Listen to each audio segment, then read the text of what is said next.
So the biggest shift in my real estate business really happened in 2007.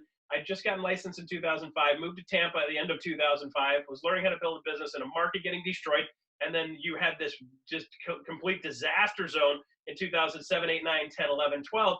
And by 2007, I was kind of like, I'm fumbling, stumbling, tripping over my stuff. And the only things I was being taught was call expireds, call withdrawals, go door knocking, and call FSBOs. That was all I was being taught, because that's pretty much what the real estate industry teaches.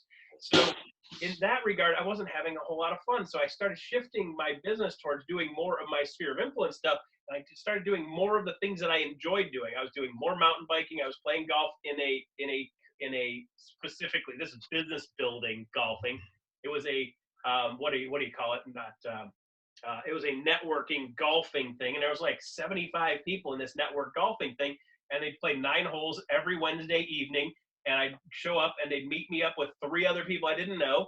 And I got to know 3 people every single week. So I was starting to do things that I enjoyed, right? Yeah, it was cool. That's right? perfect, Like, you put me with 3 complete random strangers and I'm going to have fun.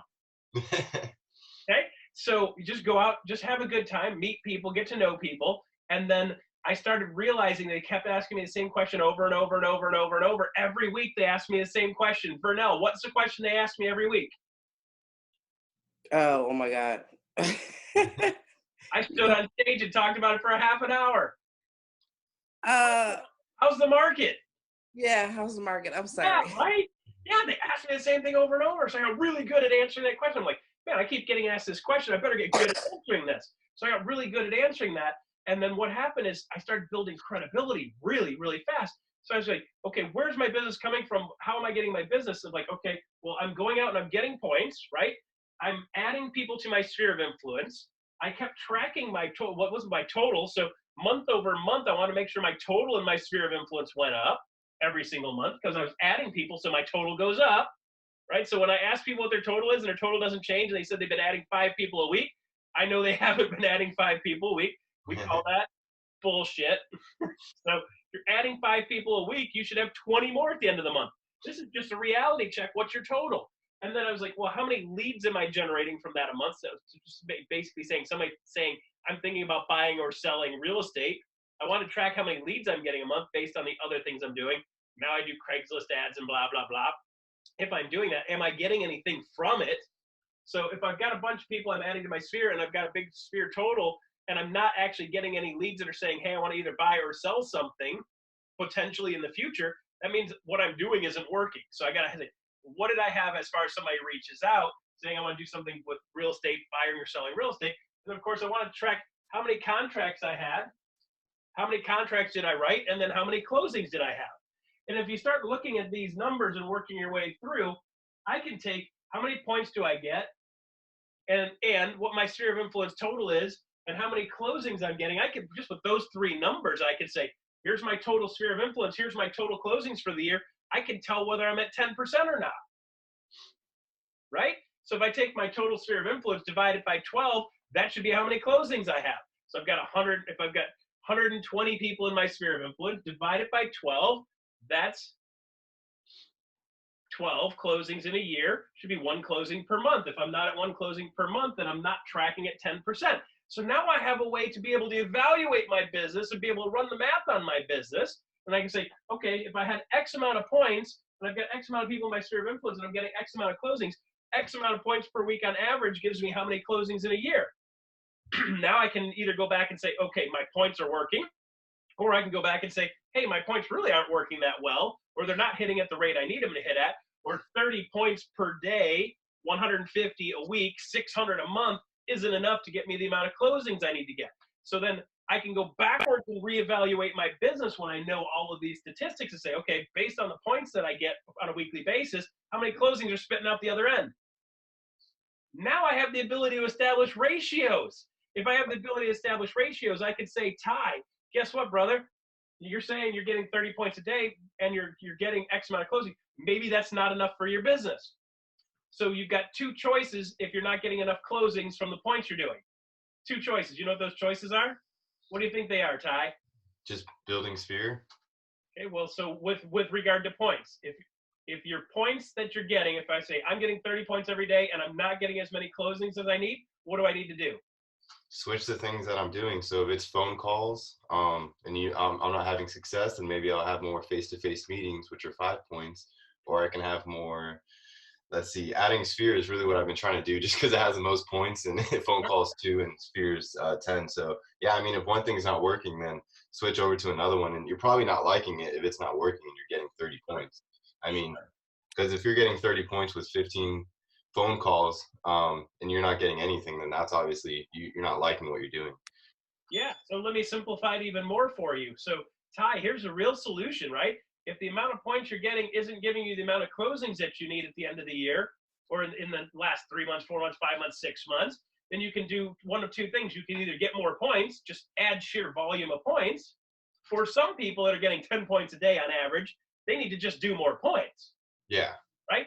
And then for others saying, hey, Russ, I'm doing 30 points a day, 40 points a day, I'm doing a 200, 250 points a week, then I go back and say, okay, well, great, let's troubleshoot this. Maybe the points that you're getting aren't a quality points. You're just putting points up just to put points up. Because some people say to me, well, Russ, can I give myself points for this? Well, yeah, if you can convert it to closings, absolutely. I'd be thrilled for you to do that, right? So one of the things we've been adding into the 30 points is if you do a short, sweet video about something real estate related and post it on Facebook, you can do that once or twice a week. You'll get 5 points a pop for it.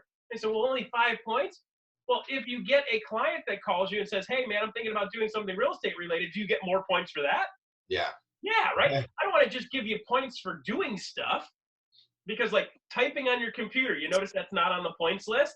There's a reason for it. Typing on your computer doesn't actually make you more money. If somebody calls you from the stuff that you did typing on the computer, you get points for that. You get points for results. You don't get points for just doing nonsense, right? If I put up a sign and nobody ever calls it, is it valuable? No. No, absolutely not, right? So it's the same thing you got to look at when you're talking about doing Facebook and Facebook posts. If you're doing Facebook posts and you're getting something out of it, count the points that you get from it. Phone call, boom, you get points for that. You get a face-to-face meeting from it, boom, you get points from that. But the actual thing yourself that you did, I don't give you points for doing a Facebook post unless, of course, you get that. If you do a video on something real estate related, say, hey, this is Russ, real estate dude, telling you about real estate, you got to check this out. That type of stuff, I'll give you 5 points for each of those that you do, but you can only do 2 of them a week. Because what I don't want you to do is do 10 videos a week about nonsense stuff and be like, I got all my points doing video. Nobody ever responds to them. It's not valuable. Right? So we've always got to go back to, if I'm doing something, I get results, good. So I want to give you 5 points on video stuff, just because I know when you do video stuff, it adds engagement and gives you higher levels of potential. And the real points on the video are made when somebody actually reaches out to you. Pretty cool, right? Yeah. So the whole scenario is, if you're getting the points and not getting the closings that you need, we got to go back and look at the quality. What are you doing? Well, I've been mailing and mailing and mailing and mailing and mailing. Okay, well, maybe you're going to need to do 100 points a day worth of mailers to be able to get that ratio to work. So we're able to actually establish what's working and what's not working so that you're working on things that work and not working on things that don't work. Right. It's really a cool way to analyze a business and really break it down and go, how does this business work? Pretty cool stuff, right? Yeah. So with that being said, getting points is only part of the equation. Getting points that actually spit out the other end on closings is the other rest of the equation. And then the other pieces of information, as we start tracking this stuff on a weekly basis, you'll start to notice certain things work better than others. And you'll start to notice, am I really adding people to my sphere consistently? If no, your total should be going up. Right. If your total is going up, you're going to have more leads coming in a general basis, and or you can add more leads, and adding more leads adds more people to your sphere of influence, which is good. And then on top of that, you should be able to say, how many contracts do I have going this week? Do I have contracts written? Do I have contracts that are actually getting under contract? And then I know if I get X amount of contracts under contract, X amount of properties under contract, and X amount of them closed. That's never 100%. 100% of the properties you get under contract don't close. It just is what it is, right? So we can also start establishing a ratio on that. How many contracts did I get? How many closings did I get? Is getting a listing a contract? Yes. Yeah. Yes. Right. Absolutely. It's a contract. It's a contract between you and the seller. You still have to get it closed, right? So if I got a bunch of listings but they're not closing, guess what's wrong? It's bad. They're overpriced. There's probably a few It's things stuck wrong. in getting a seller to understand where he should be priced. So now I can literally pull it apart and go, you get a bunch of listings, but they're not getting sold. Perfect. It's a simple solution. We need to work on pricing strategies because it's not a marketing thing. I mean, if you get it priced right and throw it in the MLS, it'll sell. Right. Right? So if you're getting it in the MLS and it's not selling, it's because it's not priced right. There's a bunch of other little things you can do to accelerate the process that can accelerate the hit rate, but no amount of marketing and shenanigans a real estate agent's going to do is going to convince somebody to buy a house that's overpriced. So you might be the greatest real estate agent in the world, and if your property's overpriced, you're not going to get it sold either. So really, when it comes down to it, it always goes down to price. So we have the ability to establish ratios. And this is what I love about doing this. Once we start getting really clear on what our points are, how many things we're doing, how many we're adding, how many leads we're getting, how many contracts we get, how many closings we get, we can literally diagnose your business, go, here's where the problem is. Wouldn't it be great if you could walk into the doctor's office and just stand there like this and be like, tell me what I need to do to be happier, healthier, sexier, and have way more fun and enjoy life and feel great. And he'd be like, you need to do boom, boom, and boom, and your business, you'll be heading the right direction. You can literally walk into the doctor's office and he checks your blood pressure, right? He checks your heart. He checks your lungs, checks your weight. That's all the doctor's doing is saying, hey, let me check this out, okay? Dude's overweight. His blood pressure's high. His lungs are a little bit squeaky, and his heart's fluttering away. You know what? Here's what we need to do to fix that stuff, right?